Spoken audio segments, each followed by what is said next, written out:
আজকে আমরা সূরা আল বাকারার একেবারে শেষের ৩টি আয়াত নিয়ে কথা বলবো।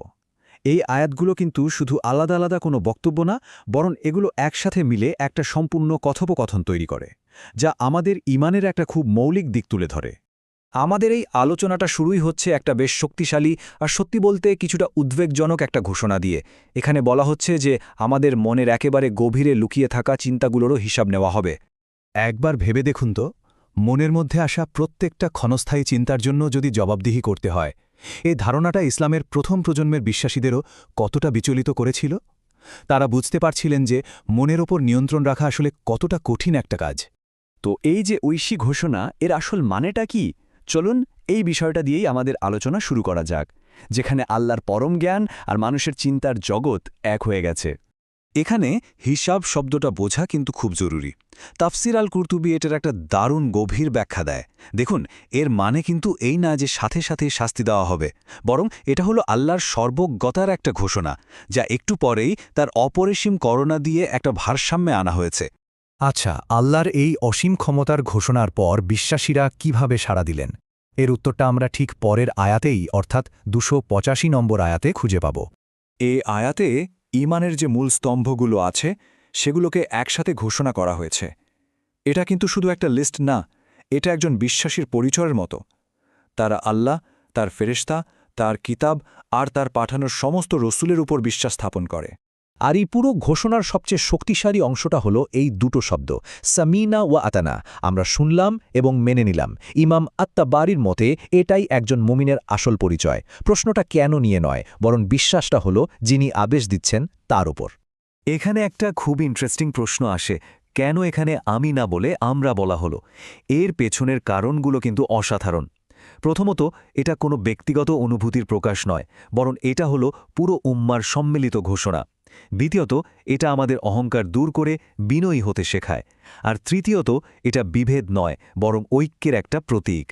চলুন এবার ২৮৫ নম্বর আয়াতেরই আরেকটা খুব গুরুত্বপূর্ণ আর সূক্ষ্ম একটা নীতির দিকে যাই, আর সেটা হলো রসুলদের মধ্যে কোনো ভেদাভেদ না করার ব্যাপারটা। এখানেই বিষয়টা একদম পরিষ্কার হয়ে যায়। দেখুন, দুটো আলাদা জিনিস আছে, একটা হলো মর্যাদা, আরেকটা হলো বিশ্বাস। আল্লাহ নিজেই কিছু রাসূলকে অন্যদের চেয়ে বেশি মর্যাদা দিয়েছেন, ওটা তার সিদ্ধান্ত। কিন্তু আমাদের জন্য, মানে মানুষের জন্য, পার্থক্য না করা মানে হলো বিশ্বাসে কোনো ভাগাভাগি না করা। মানে একজনকে মানব আর অন্যজনকে মানব না, এমনটা করা যাবে না। তার মানে মূল কথাটা কি দাঁড়ালো যে সব নবী একই উৎস থেকে এসেছেন, তাদের মূল বার্তাটাও একই ছিল। তাই তাদের সবাইকে বিশ্বাস করাটাই হচ্ছে পূর্ণ ঈমান। মানে এটা হলো আল্লাহর পছন্দের সামনে নিজের পছন্দকে পুরোপুরি সঁপে দেওয়া। তো এবার আমরা একদম শেষ আয়াতে চলে এসেছি, আয়াত নম্বর ২৮৬। এই আয়াতটা আমাদের চূড়ান্ত আশ্বাস দেয়। প্রথম আয়াতে যে একটা চিন্তা বা উদ্বেগ তৈরি হয়েছিল, এখানে এসে সেটার একটা সমাধান হচ্ছে। আর এই আয়াতের মূল বার্তাটাই হলো এটা, আল্লাহ কাউকে তার সাধ্যের বাইরে কোনো দায়িত্ব দেন না। এটা প্রথম আয়াতের উদ্বেগটাকে পুরোপুরি দূর করে দেয়। আর এটাই তো ইসলামের অন্যতম একটা মূল ভিত্তি, যে আল্লাহর করুণা তার ন্যায়বিচারের চেয়েও বেশি। তফসির ইবনে কাসিরে বিষয়টা খুব সুন্দর করে বলা আছে। এই আয়াতটা আসলে ২৮৪ নম্বর আয়াতের একটা ব্যাখ্যা বা ক্ল্যারিফিকেশন। এখানে একদম পরিষ্কার করে দেওয়া হয়েছে যে মানুষের মনে হুট করে আসা ফ্লিটিং থটস, মানে যেগুলোর ওপর তার নিয়ন্ত্রণ নেই, সেগুলোর জন্য সে দায়ী নয়, দায়ী হবে তার কাজের জন্য। এই আয়াতটা কিন্তু শুধু আশ্বাস দিয়েই শেষ হয় না, বরং আল্লাহ নিজেই আমাদের খুব সুন্দর কিছু দোয়া শিখিয়ে দিচ্ছেন। এই দোয়াগুলোতে আমরা ভুলভ্রান্তির জন্য ক্ষমা চাই, কঠিন বোঝা থেকে মুক্তি চাই, আর তার করুণা প্রার্থনা করি। আর সবচেয়ে অসাধারণ ব্যাপার কি জানেন?